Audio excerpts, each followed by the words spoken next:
हरियाणा में बीजेपी के प्रदेश महामंत्री सुरेंद्र पुनिया ने कहा कि कांग्रेस पार्टी का कंफ्यूजन कभी खत्म नहीं हो सकता।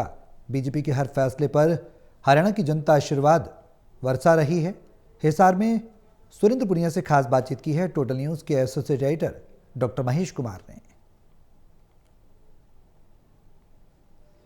हरियाणा में भारतीय जनता पार्टी के प्रदेश महामंत्री सुरेंद्र पुनिया इस वक्त हमारे साथ बने हुए हैं। सुरेंद्र पुनिया जी नवनियुक्त प्रदेशाध्यक्ष कांग्रेस पार्टी राव नरेंद्र, उनको लेकर भूपेंद्र सिंह हुड्डा ये कह रहे हैं कि राजनीतिक साजिश उनके खिलाफ की जा रही है। उन्हें प्रदेशाध्यक्ष बनाए जाने के साथ ही कानूनी शिकंजा कस दिया गया।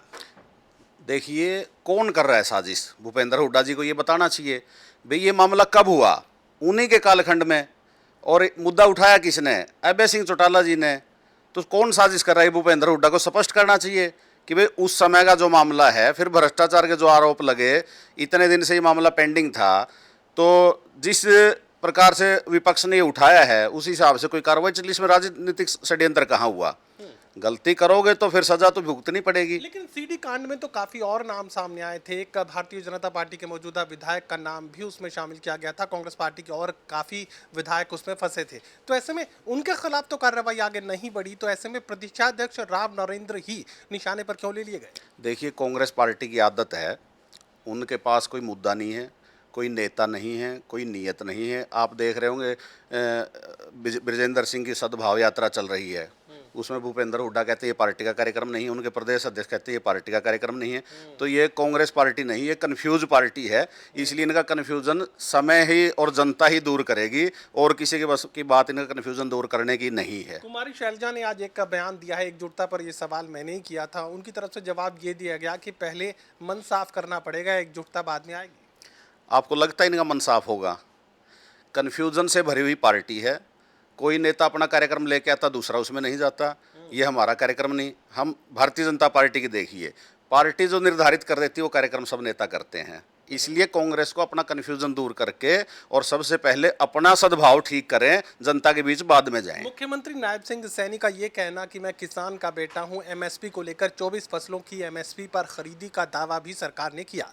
अब विपक्ष और खुद भूपेंद्र सिंह हुड्डा ये कह रहे हैं कि 400 से 500 रुपए कम कीमत पर, एमएसपी से कम कीमत पर किसानों से फसलों की खरीदी की जा रही है। किसानों के साथ हुआ बड़ा धोखा।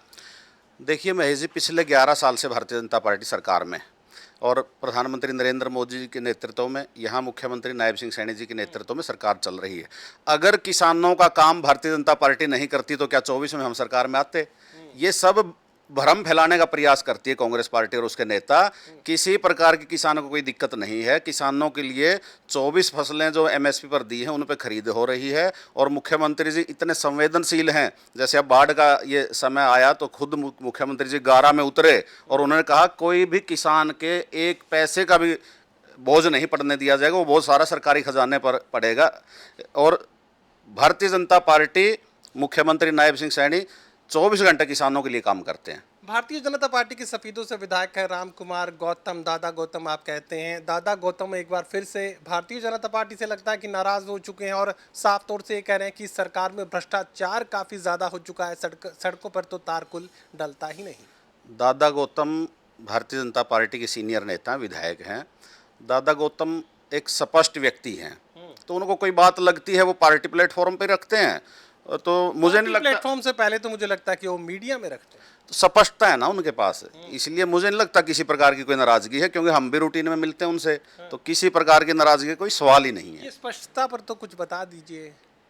स्पष्ट होना अच्छी बात है, कोई बुरी लेकिन बात वो तो थोड़ी है। भ्रष्टाचार का मुद्दा उठा रहे हैं सर। नहीं, किसी पर आप देखिए, फिर मैंने वही उदाहरण दूंगा आपको। 11 साल से सरकार, तीसरी बार जनता ने सरकार चुनी। यदि भ्रष्टाचार होता बीजेपी की सरकार में तो फिर जनता क्यों चुनती जी? भ्रष्टाचारियों को तो घर बिठाने का काम कर दिया ना जनता ने। चाहिए सुरेंद्र पुनिया साफ तौर से ये कहने की कोशिश कर रहे हैं कि भ्रष्टाचार के जो आरोप भारतीय जनता पार्टी की तरफ से भारतीय जनता पार्टी के ऊपर लगाए जा रहे हैं, दरअसल वो पूरी तरह गलत है। जनता की पसंद में भारतीय जनता पार्टी शामिल हो चुकी है, और यही वजह है कि भ्रष्टाचार के जो भी आरोप बीजेपी पर लगाए जा रहे हैं पूरी तरह बेबुनियाद हैं। जनता बीजेपी को पसंद कर रही है। सहयोगी कमल के साथ doctor Mahesh Kumar, total news Hisar.